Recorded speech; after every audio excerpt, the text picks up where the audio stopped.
Okay students, आपको पता है कि अपन एप्लीकेशन ऑफ गॉस लॉज पढ़ रहे हैं। तो आज एक और एप्लीकेशन पढ़ेंगे गॉस लॉ का। उससे पहले आपको पता होना चाहिए कि गॉस लॉ करता क्या है। तो सबको पता है यहाँ पे जो आपका गॉस लॉ है। ऑडिबल ये दिख भी रहा है ना। जो आपका गॉस लॉ है बेसिकली एक पावरफुल टूल है। तो कैसा है ये पावरफुल टूल है, ठीक है। तो ये काम क्या करता है, ये पावरफुल टूल तो अपने को पता है कि पावरफुल टूल से इट इज़ पावरफुल टूल। इसका काम है, ये काम क्या करता है, टू कैलकुलेट या for calculate calculate electric field. और किसके कब इलेक्ट्रिक फील्ड को ये आसानी से कैलकुलेट कर लेता है, when there is a symmetrical charge distribution. कैसा चार्ज डिस्ट्रीब्यूशन होगा, सिमेट्रिकल चार्ज डिस्ट्रीब्यूशन। जैसे लाइन में हो, शीट में हो, स्पेयर के ऊपर हो, सिलेंडर के ऊपर हो, लेकिन सिमेट्रिकल चार्ज डिस्ट्रीब्यूशन होना चाहिए, ठीक है। और ये कैसे पता करेगा, बाई चूजिंग अप्रोप्रिएट या फिर कोई गॉसियन सरफेस चूज करके ही अपन कैलकुलेट कर पाएंगे। तो basically Gauss law is a powerful tool for calculating electric field in symmetrical charge distribution by the help of Gaussian surface. अब गॉसियन सरफेस कैसी कैसी होती है वो आपको पता है, ओके। ये चीज़ तो पता है। अब ये तो अपने को पहले ही पता था कि इलेक्ट्रिक फील्ड निकाल लिया। अब एक सेकंड इसका एक एप्लीकेशन पढ़ते हैं। तो एप्लीकेशन आज अपन पढ़ेंगे। तो क्या एप्लीकेशन है, तो मैं यहाँ हेडिंग डाल रहा हूँ। एप्लीकेशन आपको ये है, electric field electric field electric field electric field intensity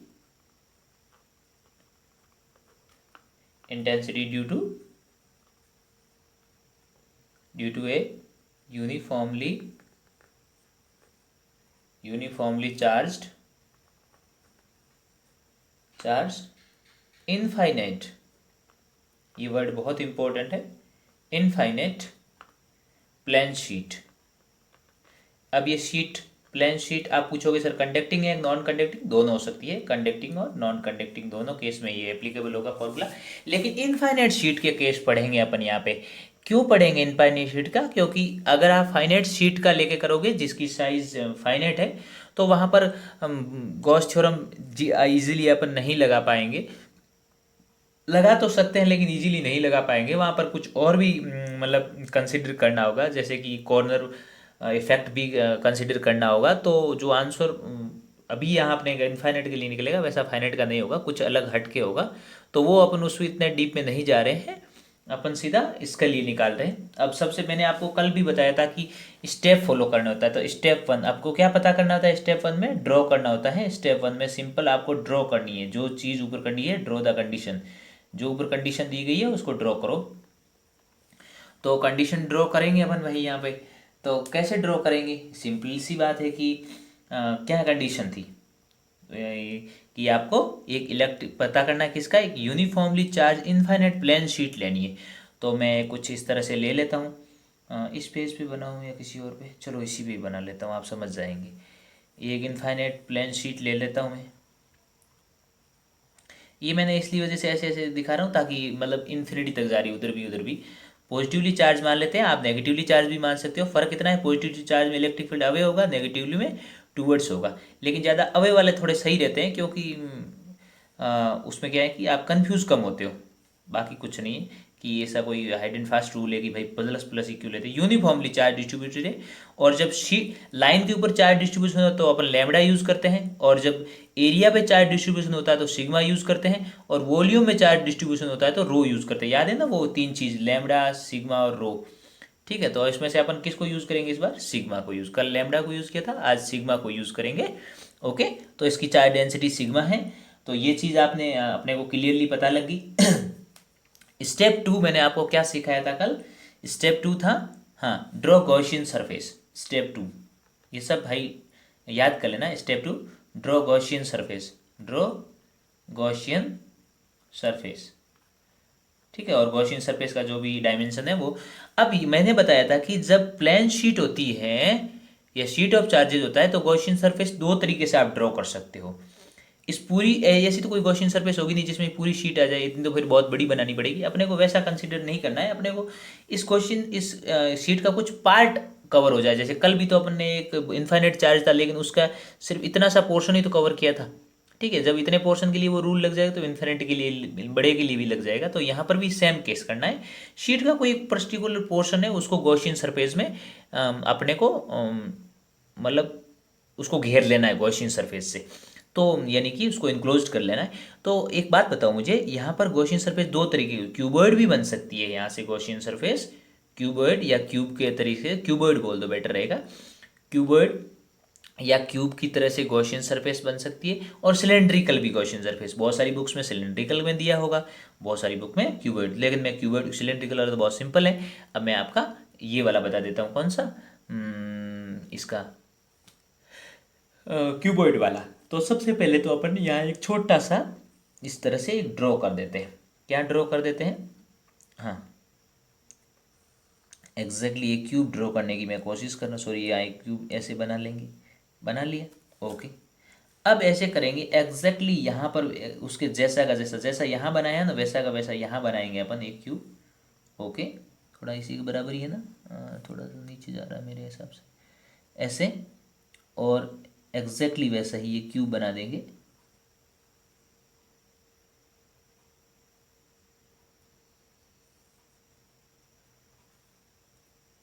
ठीक है,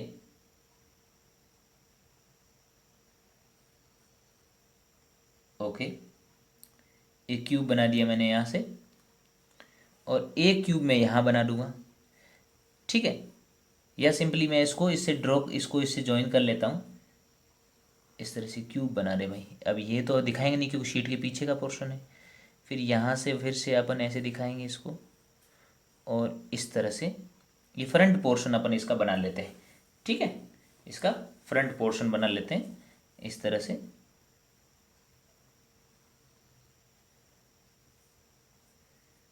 ओके, सॉरी यहाँ से नहीं होगा, यहाँ से होगा। ये इस तरह से मैंने बता दिया। आपको ये बनाना आना चाहिए भाई, थोड़ा एक दो बार प्रैक्टिस करोगे नहीं आ जाएगा। यहाँ ये नहीं है, ठीक है। उसके अलावा ये जब फ्रंट पोर्शन आपका बन गया है, उसके बाद में ये वाला पोर्शन बना लेंगे अपन, ये भी आपको दिखेगा, ऐसे थोड़ा आगे चला जाएगा। अब ये डॉटेड वाली लाइन बना लेंगे उसके बाद में, यहाँ से और फिर ये वाली। ठीक है, तो ये डॉटेड वाली लाइन बना लेंगे, और ये भी इसके बराबर ही यहाँ तक ले आएंगे। फिर इसको ऊपर से ऐसे ज्वाइन कर लेंगे। ठीक है, कर लिया ज्वाइन, और इसको भी इसे डॉट डॉट से कर लेंगे। अब देखो आपकी ये गॉसियन सरफेस बन गई है। ये वाली लाइन भी डॉटेड में दिखाना, ये भी डॉटेड में, जो दिखती नहीं है ना अपने को वो डॉटेड में होती है। एक्चुअली अगर इधर खड़े हो गए तो क्या क्या दिखेगा, इधर मैंने क्यों नहीं दिखाया, क्योंकि ये शीट के पीछे की तरफ है। समझ गए ना, ये एक क्यूब बना दिया मैंने। अब तो मैंने एक गॉसियन सरफेस बना ली क्लियरली, ये तो आपको समझ में आ गया कि मैंने किस तरह से, सॉरी ये तो देखा, ये तो कि गॉसियन सरफेस मैंने बना ली है। अब ये गॉसियन सरफेस बना ली ओके। अब इसके बाद क्या था, इसकी सरफेस तीसरा स्टेप था, ये Gaussian surface, surface area S ले लिया मैंने। तो ये भी सरफेस एरिया उतना ही होगा, एस होगा। ये भी सरफेस एरिया एस ही होगा, क्योंकि ये तो सेम होगा ना भाई, एग्जैक्टली जितना ये है उतना ये आइडेंटिकल लग रहा है ना आपको। ओके, अब स्टेप थ्री क्या था? स्टेप थ्री, स्टेप थ्री था आइडेंटिफाई, ठीक है, identify surfaces and draw area vector, small area vector या small area vector on each surface.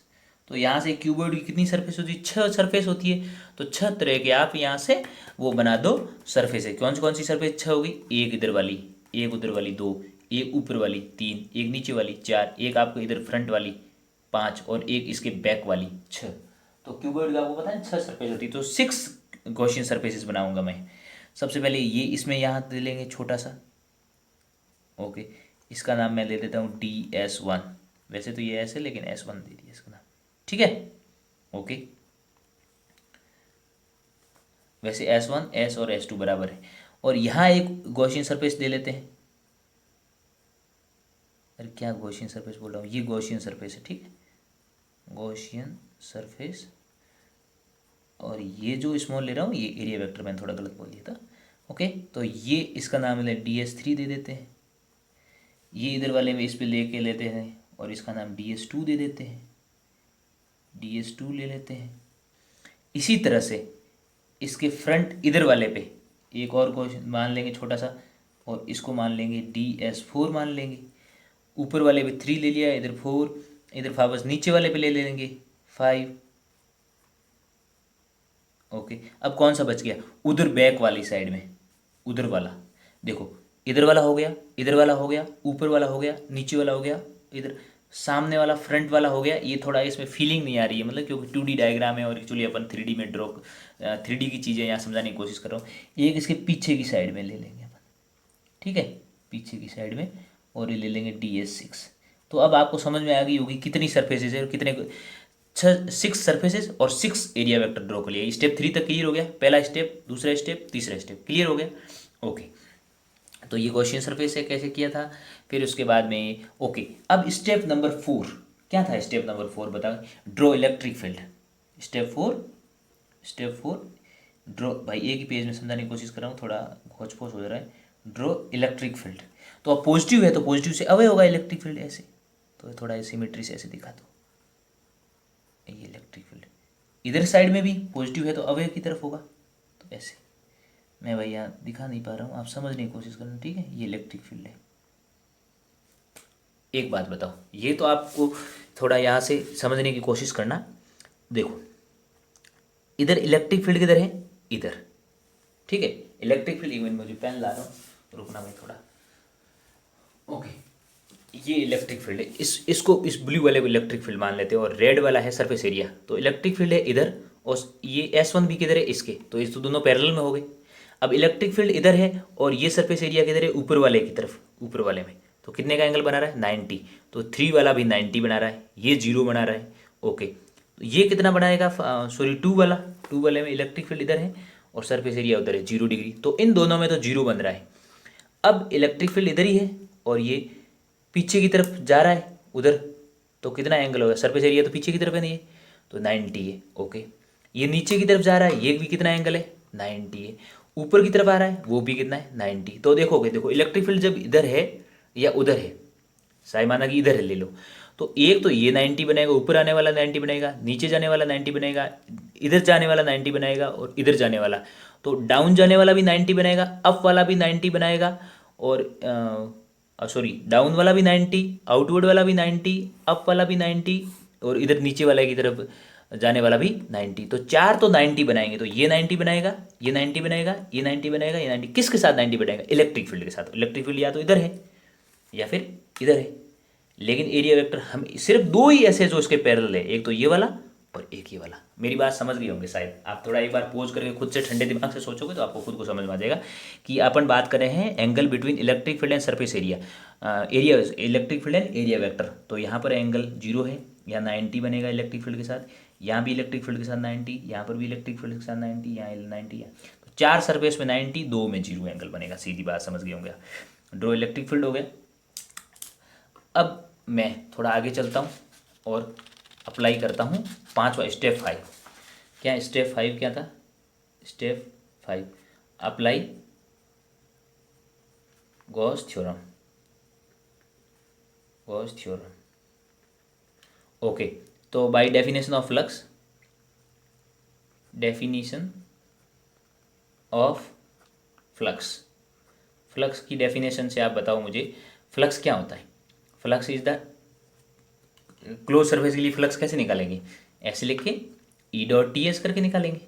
Okay, यहाँ कितनी सरफेस थी, 6 सरफेसेस थी, तो आप ऐसे करेंगे S1, तो S1 के लिए क्या होगा E.ds1, फिर S2 के लिए E2। यहाँ मैंने कल बताया था कि ये तो जब ये पूरी सरफेसेस, ठीक है, ये पूरी क्लोज है, गॉसियन सरफेस है, लेकिन S1 क्लोज नहीं है, S2 क्लोज नहीं है, S3 क्लोज नहीं है, S4 क्लोज नहीं है, S5 क्लोज नहीं है, S6 क्लोज नहीं। ये सब जब इकट्ठी होती है तब क्लोज बनता है। तो जब इकट्ठी थी तो मैंने क्लोज का साइन यूज़ किया है, और ये जब अलग अलग है, मैं इनको तोड़ रहा हूँ इसको, तो वापस ये अलग अलग आ जाएगी, तब यहाँ क्लोज इंटीग्रेशन नहीं लगेगा। Plus E dot DS3 dot dot करके ये 6 तक आ जाएगा। मैंने 4 और 5 नहीं लिखा है, तो अंडरस्टूड। आप ऐसा नहीं करना डॉट डॉट, वरना वो आपको डॉट डॉट करके 0 दे देगा एग्जाम में। ठीक है, मैं तो अंडरस्टूड के लिए ऐसे समझा रहा हूँ। अब एक बात बताओ, आपको एंगल पता था 4 में 0 था, 90 इसमें 0, इसमें 0 डिग्री था।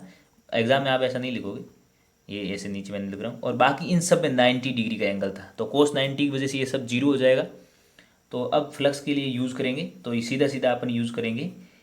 एक तो ये टर्म, इसको खोलोगे तो ये हो जाएगा EDS1 कोस 0 डिग्री। S1 वाले में 0 डिग्री था ना एंगल, S1 वाले में कितना डिग्री है? 0 डिग्री। ओके, प्लस S2 लिखो, EDS2 कोस 0, डॉट प्रोडक्ट खुल रहा है भाई। ठीक है, डॉट प्रोडक्ट क्या होता है? ए डॉट बी का, AB कोस थीटा, जितना एंगल होता है में। ओके, इसमें भी इलेक्ट्रिक फील्ड इधर है और DS2 इधर है, कितना एंगल है? 0। ओके, अब यहाँ देखो, अब मैं इन चारों में सीधा 0 लिखता हूँ। आप डायरेक्ट 0 नहीं लिखेंगे, पहले मैंने जैसे इसको खोला तो EDS3 कोस 90, EDS4 कोस 90, EDS5 कोस 90, EDS6 कोस 90, तो इन सब की वजह से 0 होगा, वो स्टेप लिखना है। तो अब यहाँ से आपको पता लगे, मैंने अभी जस्ट पहले आपको बताया है कि S1 S2 और S आपस में सेम है, तो यानी कि DS1 is nothing but DS2 equal to DS, आप सेम लिख सकते हो। तो यहाँ से फ्लक्स कैसे आ जाएगा? यहाँ से अगर कोस 0 कितना होता है? 1 होता है, तो ये भी हो जाएगा DS1 प्लस EDS2, ये सेम चीज़ है बस, तो ये ट्वाइस हो जाएगा, ट्वाइस DS हो जाएगा, ट्वाइस टाइम ऑफ EDS हो जाएगा। कैसे समझ में? DS की जगह भी DS1 की जगह DS लिखोगे, DS2 की जगह भी DS लिखोगे, यहाँ पे DS, यहाँ पे DS, तो ट्वाइस हो जाएगा नहीं, और इलेक्ट्रिक फील्ड बाहर आ जाएगा। ओके, और आप जानते हो इंटीग्रेशन ऑफ DS क्या होता है? S, ये तो आपको पता है। DX का हो जाएगा, तो आप इंटीग्रेशन ऑफ DX लेते हो तो क्या लिखते हो? X लिख देते हो ना, तो उसी तरह से DS का S हो जाएगा, तो 2ES। ये एक पहली इक्वेशन आ गई यहाँ से। अब by Gauss theorem, by Gauss law क्या आ जाएगी? गॉस लॉ, फ्लक्स का एक गॉस लॉ से भी तो फॉर्मूला होता है। क्या फॉर्मूला होता है? Q इनक्लोज्ड, ठीक है, Q enclosed divide by epsilon not. Q enclosed, इसके अंदर कितना Q आ रहा है? इसके अंदर कितना Q है? तो Q निकालने का याद तरीका याद को बताया ना आपको, मैं शायद ये आपको यहाँ साइड में लिख दे रहा हूँ कि एक बात है कि सिग्मा क्या होता है? Q अपॉन सरफेस एरिया होता है कि नहीं होता है? सरफेस एरिया ऐसे ही तो होता है, तो इनको, और लैम्डा क्या होता है? Q बाई L होता है, और रो क्या होता है? Q बाई वॉल्यूम होता है। तो अपने को Q निकालना है, Q इनक्लोज निकालना है, तो क्या हो जाएगा? सिग्मा इंटू S हो जाएगा, नहीं हो जाएगा? तो sigma into S divide by epsilon naught, ये आ गई सेकंड इक्वेशन। अब by comparing first and second कर लेते हैं, by comparing first and second. Okay, मैं थोड़ा इसको यहाँ लिख देता हूँ, यहाँ रख देता हूँ। आपको पता है फर्स्ट इक्वेशन क्या थी, वो आपको सामने है। फर्स्ट इक्वेशन फ्लक्स की क्या थी? 2 times ES। Okay, second equation क्या थी फ्लक्स की? वो गॉस, ये तो बाय डेफिनेशन से आई है, और ये डायरेक्ट उस इनक्लोज्ड वाले कंसेप्ट से आई है। ये मच्छर भाग जा भाई, प्लीज़ वीडियो रिकॉर्ड करने दे। जय लंकेश। तो सिग्मा सच में भाग गया यार, इतना डरता है क्या लंकेश से? ओके, ये सेकंड इक्वेशन, इनको कंपेयर करना by comparing first and second, क्योंकि इलेक्ट्रिक फील्ड निकालना है तो कंपेयर करेंगे। तो 2ES equal sigma S divide by epsilon not, S cut जाएगा, और यहाँ से इलेक्ट्रिक फील्ड आ गया सिग्मा बाई 2 एप्सिलॉन नॉट। यहाँ एक बात आपने इंटरेस्टिंग देखी होगी कि डिस्टेंस का यहाँ कोई नामो निशान नहीं आ रहा है, तो इलेक्ट्रिक फील्ड वर्सेज अगर डिस्टेंस का कहीं ग्राफ आएगा, that will be the straight line. कल वाले में देखा ना, इन्वर्सली प्रोपोर्शनल आता है, और पॉइंट चार्ज के केस में तो 1/r² होता है पॉइंट के केस में। कल वाला अपन ने देखा था, उसमें ये आया था, और आज वाले केस में अगर देखो तो r⁴ आया। देख रहा है नहीं देख रहा है? ये पॉइंट चार्ज के लिए था, पॉइंट चार्ज, ये लाइन चार्ज, और लाइन चार्ज, और ये शीट के लिए। मैं थोड़ा भाई इंग्लिश थोड़ा फास्ट लिख देता हूँ तो क्लियर समझ नहीं आता, लेकिन बोल रहा हूँ साथ साथ तो समझ आओगे। शीट ऑफ चार्ज के केस में ये था, तो ये क्लियरली आपको समझ में आया होगा कि ये डिस्टेंस के इंडिपेंडेंट आ रहा है भाई। ठीक है, ओके, तो अपन ने काफ़ी चीज़ें क्लियर करते हुए चल रहे हैं। ओके, तो ये चीज़ आपको फिर से आप एक बार पॉज करके इस वीडियो को देख लेंगे किस तरह से अपन ने किया है। ओके। अब ये तो था भाई अपना थिन शीट का केस। अगर शीट थिक है तब क्या होगा? थिक शीट का केस होगा तब क्या होगा, सोच के देखो एक बार। थिक शीट का केस है तो थिक शीट, थिक शीट का मतलब उस शीट की कुछ थिकनेस है, जैसे इसकी थिकनेस ये तो इसकी ये तो थिकनेस थी नहीं, जीरो थिकनेस थी ऑलमोस्ट, लेकिन अगर ये थिक हुई तो कुछ डी थिकनेस है, तब क्या होगा? तब भाई बात डिपेंड होगा यहाँ से। थिक शीट में दो केस बनेंगे, एक होगी कंडक्टिंग शीट, कंडक्टिंग शीट,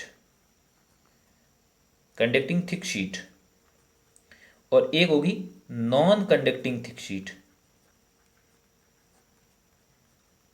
और थिक नहीं है तब तो वो answer sigma by two epsilon naught, sigma by two epsilon not. लेकिन थिक शीट के केस में ये आंसर नहीं आएगा। कंडक्टिंग में ये आंसर आएगा सिग्मा अपॉन एप्सिलॉन नॉट। ये बात ध्यान रखना, ठीक है, क्योंकि कंडक्टर के अंदर इलेक्ट्रिक फील्ड कुछ होता ही नहीं है। तो कंडक्टर के अंदर अगर आप देखोगे तो इलेक्ट्रिक फील्ड सिर्फ बाहर की तरफ होगा। इलेक्ट्रिक फील्ड माना कि सिग्मा इसकी चार्ज डेंसिटी होगी तो बाहर इलेक्ट्रिक फील्ड होगा, और that is sigma by epsilon naught. ये आगे कंडक्टर की प्रॉपर्टीज बताऊंगा तब और अच्छे से एक्सप्लेन करूंगा। अंदर की साइड में इलेक्ट्रिक फील्ड जीरो होता है, तो एक सरफेस इसकी गायब हो जाती है, इस वजह से वो टू का डिवाइड यहाँ नहीं होता है, ठीक है। एक तरफ इलेक्ट्रिक फील्ड नहीं होता है एक तरह से इसके अंदर अगर आप देखोगे तो इस वजह से ये डी थिकनेस की मैंने ले ली थी शीट है, ठीक है। तो ये चीज़ें, और इसके सरफेस पे ही सारा चार्ज होता है, इतना बात ध्यान रखना। कंडक्टर, बाकी कंडक्टर की बहुत सारी प्रॉपर्टीज होती है, तो मैं सारी अलग अलग एक एक करके एक्सप्लेन करूंगा नेक्स्ट चैप्टर में, तब तक बस इतना ही ध्यान रखो। और नॉन कंडक्टिंग के केस में क्या होगा? नॉन कंडक्टिंग के केस में यहाँ कंसेप्ट, नॉन कंडक्टिंग में अंदर भी चार्ज होता है और सरफेस मतलब सब जगह चार्ज आपको मिलेगा। तो यहाँ कंसेप्ट लगेगा रो का एक तो, ठीक है, और यहाँ एक आउटसाइड, या फिर से दो केस बनेगा, आउटसाइड और इनसाइड। अगर माना कि डी थिकनेस की है और ये इसकी सेंट्रल लाइन है, ये सेंट्रल लाइन, वैसे ये आप किसी को पूछोगे तो नहीं बता पाएगा, एक्सप्लेन कर पाएगा, क्योंकि बहुत सारी बुक्स में दिया हुआ नहीं होता। सेंटर से एक्स दूर पे पूछा गया है, और एक आउटसाइड यहाँ पूछा गया है। माना कि सबसे पहले ये आउट वाला ही कर लेते हैं। यहाँ अगर सपोज इस जगह पूछा गया है, और एक अगर अंदर में यहाँ पूछा गया है, दो जगहों पे, ये तो बाहर पूछा गया, तो आउटसाइड में इलेक्ट्रिक फील्ड जो इसका होगा सिंपली ये हो जाएगा rho d divide by two epsilon naught. और अंदर की वाले में इनसाइड में एक्स डिस्टेंस दूर पे अगर आप देखोगे तो सिर्फ ये रो इस डी की यहाँ एक्स आ जाएगा और टू एप्सिलॉन नॉट आ जाएगा। बस इतना ही आपको ध्यान रखना है और कुछ भी नहीं करना है। इसको कैसे सोल्व करते हैं, यही फिर से गॉस थ्योरम लगानी है। अब आप देखोगे कि अगर आपने शीट वाला कंसेप्ट सही से समझा है तो आप इसमें लगा पाओगे और आप सोल्व कर लोगे। एंड अगर आपने नहीं समझा है, वो सिर्फ रट्टे हैं, तो फिर से नहीं लगा पाओगे। ये तुम्हारे लिए होमवर्क है, ठीक है। और ये मैं तुम्हें बाद में भी कराऊंगा, तो इसकी आप टेंशन ना लें। तो देखो शीट का ये आपको बुक में नहीं है, आपके आउट ऑफ सिलेबस है, अगर नहीं समझ में आता तो भी कोई दिक्कत नहीं, ठीक। आई बात समझ? ओके भाई, नेक्स्ट अपन केस करते हैं कि अगर माना कि अब देखो, अब मैं शीट ले लेता हूँ।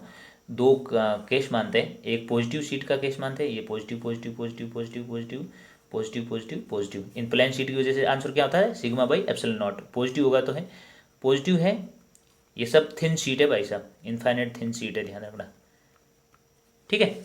ऐसा माना हुआ है। अब इसमें सिग्मा सिग्मा, अब यहाँ अगर इलेक्ट्रिक फील्ड दोनों का सेम लिया, अलग अलग भी हो सकता है सिग्मा वन और सिग्मा टू, लेकिन मैंने सेम माना है, आप अलग वाला भी केस करके लिखना। अब यहाँ पर इलेक्ट्रिक फील्ड देखना इस पहले वाली शीट की वजह से और इस दूसरे वाले की वजह से। पहले वाली वजह से इलेक्ट्रिक फील्ड किधर होगा? इधर, और कितना होगा? Sigma by epsilon not. अब सिग्मा वन होता तो मैं यहाँ सिग्मा वन यूज़ करता। दूसरे वाले की वजह से कितना होगा? वो भी अवे होगा, और कितना होगा? Sigma by two epsilon. क्यों अवे होगा? ये भी पॉजिटिव है तो अवे, ये भी पॉजिटिव है तो अवे। तो टोटल इलेक्ट्रिक फील्ड इस रीजन में, यानी कि रीजन फर्स्ट ले लेते हैं, फर्स्ट, ये रीजन सेकंड और ये रीजन थर्ड। तो थर्ड रीजन में टोटल इलेक्ट्रिक फील्ड अगर आपसे पूछा गया है थर्ड रीजन के अंदर, तो आपका, हाँ, इस शीट का नाम ए और इसका बी दे देते हैं थोड़ा, ऐसे नहीं तो कंफ्यूजन। हाँ, थर्ड रीजन के अंदर आपसे पूछा गया इलेक्ट्रिक फील्ड, तो इन दोनों को जोड़ोगे, sigma by two epsilon naught, sigma by two epsilon naught, तो आंसर क्या होगा? सिग्मा बाई एप्सिलॉन नॉट, क्योंकि हाफ हाफ वन हो जाएगा ना, ओके। और किधर होगा? अवे, क्योंकि दोनों पॉजिटिव है। इस रीजन में भी देखोगे तो इसकी वजह से किधर होगा? इधर, कितना होगा? Sigma by two epsilon naught. और उसकी वजह से कितना होगा? Away, sigma by two epsilon not. आप समझ में आ रहा है नहीं क्यों होगा सिग्मा बाई एप्सिलॉन टू है, क्योंकि पॉजिटिव है तो हमेशा अवे होता है। फिर से जोड़ोगे तो फर्स्ट रीजन में भी इलेक्ट्रिक फील्ड आएगा सिग्मा बाई एप्सिलॉन नॉट, क्यों, क्योंकि हाफ हाफ वन बन जाएगा। अब इस बीच वाले रीजन में आ जाओ, इसकी वजह से किधर होगा अवे, कितना होगा sigma by two epsilon not, इसकी वजह से किधर होगा अवे, और किधर होगा अवे का मतलब इधर sigma by two epsilon naught. तो ये दोनों सेम सेम है और कट जाएगा, इलेक्ट्रिक फील्ड हो जाएगा जीरो। लेकिन अगर ये यहाँ सिग्मा होता और यहाँ सिग्मा टू सिग्मा वन होता और सिग्मा टू होता तो यहाँ जीरो नहीं होता है।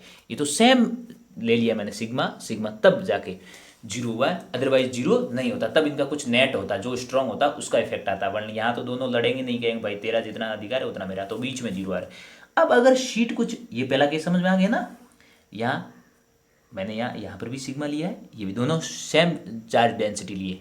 आप चार्ज डेंसिटी अलग भी लेके आप कर सकते हो, तब आपको बस कुछ नहीं, यहाँ सिग्मा वन आ जाएगा, यहाँ सिग्मा टू आ जाएगा, यहाँ sigma one sigma two sigma one sigma two, फिर नेट आंसर आ जाएगा। लेकिन अगर सेम मान के चलाऊँ तो बाहर की तरफ तो सिग्मा बाई एप्सिलॉन नॉट आएगा और इसमें भी सिग्मा बाई और अंदर में जीरो हो जाएगा। अगर ऐसा है तो एक में तो प्लस माना हुआ है और सिग्मा डेंसिटी ली हुई है, और दूसरे में भी डेंसिटी सिग्मा ही है लेकिन माइनस लिया हुआ है। अब क्या होगा, अब अगर इस जगह पे ये फर्स्ट रीजन, सेकंड रीजन और थर्ड रीजन, बहुत अच्छा इंटरेस्टिंग कॉन्सेप्ट है। यहाँ अगर आप देखोगे इस पॉजिटिव वाले की वजह से, इसकी वजह से, तो इलेक्ट्रिक फील्ड किधर होगा दूर, कितना sigma by two epsilon not हमेशा। इसकी वजह से देखोगे तो कितना होगा सिग्मा बाई एप्सिलॉन नॉट, लेकिन किधर, इस टू वर्ड्स। ठीक है, यही तो नेगेटिव और पॉजिटिव में फर्क है, पॉजिटिव में तो अवे हो जाएगा और इस नेगेटिव वाले टू वर्ड्स होगा।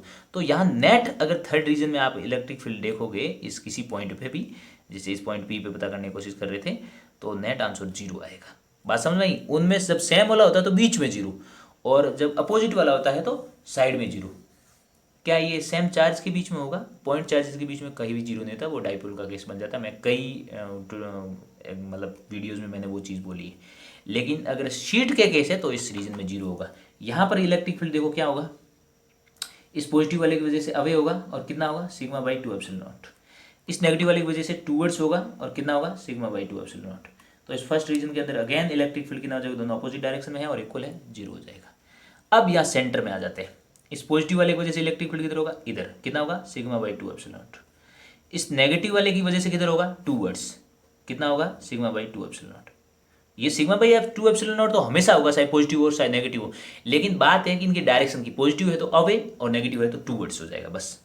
ठीक है, तो नेट अगर सेकंड रीजन में अगर आपने देखा है तो ये आंसर आ जाएगा sigma by epsilon not.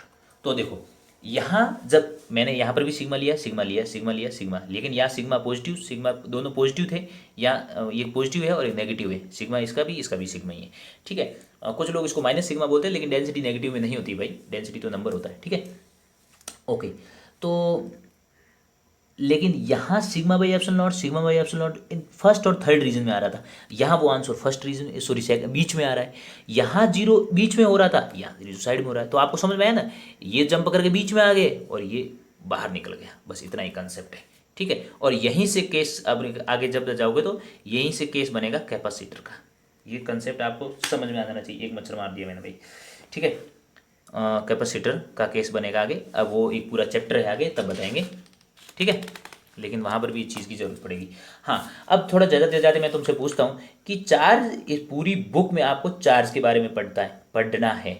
Charge को ना मैंने देखा है ना तुमने देखा है, किसने देखा है इसको, हर हर महादेव, नहीं कुछ नहीं ऐसा, ये इसको कोरोना ने देखा है। ठीक है भाई, किसी ने नहीं देखा चार्ज को, ये जस्ट प्रॉपर्टी होती है। ठीक है, तो चार्ज क्या हो सकते हैं, चार्ज रेस्ट पे हो सकता है और चार्ज क्या हो सकता है, मोशन में हो सकता है। अब आप बोलोगे चार्ज तो कोई चीज़ ही नहीं है, मतलब चार्ज जिस पार्टिकल पे है उसकी बात हो रही है। तो अगर चार्ज रेस्ट पे है तो सिर्फ ये इलेक्ट्रिक फील्ड बनाएगा, लेकिन मोशन में है तो मोशन दो तरीके की हो सकती है, एक होती है यूनिफॉर्म मोशन और एक होती है नॉन यूनिफॉर्म मोशन। अब यूनिफॉर्म मोशन की खास बात होती है कि उसमें एक्सेलरेशन जीरो होता है और इसमें एक्सेलरेशन जीरो नहीं होता है। यहाँ एक्सेलरेशन जीरो होने का मतलब वेलोसिटी कांस्टेंट रहेगी और ये कभी भी वेलोसिटी कांस्टेंट नहीं हो सकती। ठीक है, ओके। तब यहाँ इलेक्ट्रिक फील्ड होगा एंड मैग्नेटिक फील्ड होगा। और इस केस में भी इलेक्ट्रिक फील्ड भी होगा और मैग्नेटिक फील्ड भी होगा। जब चार्ज रेस्ट में मोशन में होते हैं तो हमेशा मैग्नेटिक फील्ड तो होगा ही होगा, तो मैग्नेटिक फील्ड तो है ही, इलेक्ट्रिक फील्ड तो हमेशा ही होगा, चार्ज का मतलब इलेक्ट्रिक फील्ड एसोसिएट है ही। लेकिन मैग्नेटिक फील्ड भी हो सकता है, लेकिन मैग्नेटिक फील्ड कब होगा, जब मोशन में होगा। यूनिफॉर्म मोशन में है तब भी magnetic field, non uniform motion में तब भी मैग्नेटिक फील्ड। तो फिर फर्क क्या है, फर्क क्या है, यहाँ पर जो ये इलेक्ट्रिक फील्ड और मैग्नेटिक फील्ड है ये टाइम डिपेंडेंट होगा। कैसे होगा, टाइम डिपेंडेंट। और तब ये क्या जनरेट करेंगे, इलेक्ट्रोमैग्नेटिक वेव। तो इलेक्ट्रोमैग्नेटिक वेव कब जनरेट होती है, when charge are in non uniform motion या accelerated charge particle. Accelerated charge particle generate electromagnetic wave. क्या यूनिफॉर्म यूनिफॉर्मली जो मोशन में जा रहे हैं चार्ज, क्या वो इलेक्ट्रोमैग्नेटिक वेव बना सकते हैं, जी नहीं। ठीक है, तो इलेक्ट्रिक फील्ड मैग्नेटिक फील्ड तो दोनों में होगा, बट यहाँ मैग्नेटिक इलेक्ट्रोमैग्नेटिक वेव्स नहीं होगी, क्योंकि यहाँ एसलेशन जीरो है। एसलेशन नॉन जीरो होगा तभी इलेक्ट्रोमैग्नेटिक वेव होगी। ठीक है, किसका, ये चार्ज का। ओके, तो ये कंसेप्ट आपको समझ गए होंगे। ठीक है, इसी के साथ आज का लेक्चर ख़त्म करते हैं। जय माँ Smriti, have a nice day ahead.